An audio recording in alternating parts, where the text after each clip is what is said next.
Hi everyone, and welcome back to my channel. My name is Dr. Emily Capilongo, and today I want to dive a little bit deeper into what I'm talking about when I'm saying let's support the healthy development of youth with disabilities. Let's get started. So my area of expertise is in sexual health education for youth with disabilities.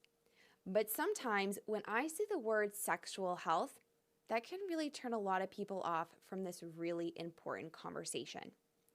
So at first, I'm really trying to figure out what is the most appropriate word for this form of education.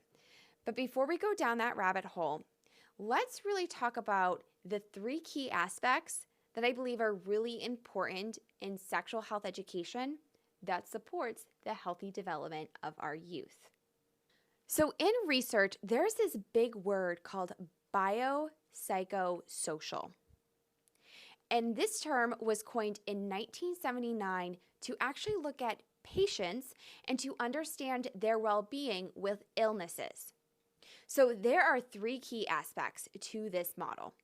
So there's the biological aspect, the social aspect, and the psychological aspect.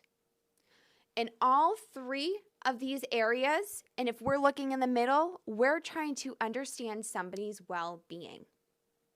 Well, let's pull this into the context of sexual health education.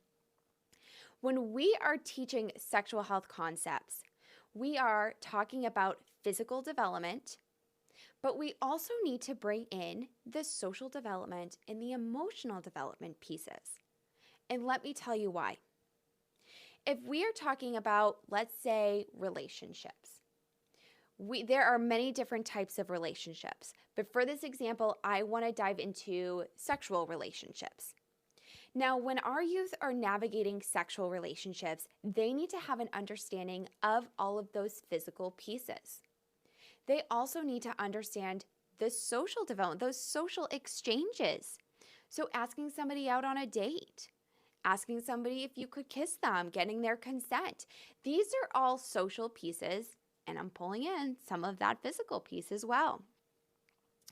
Now, we also need to recognize the emotional piece of this. If we're still talking about sexual relationships, there's that emotional, the feelings. How does somebody feel about somebody else? And we need to support our students in navigating that and making sure that they understand all that can go into that. So, continue to follow me because we are going to really dive deep on how we can support our students and our youth in navigating relationships and navigating these heavy sexual health conversations and topics.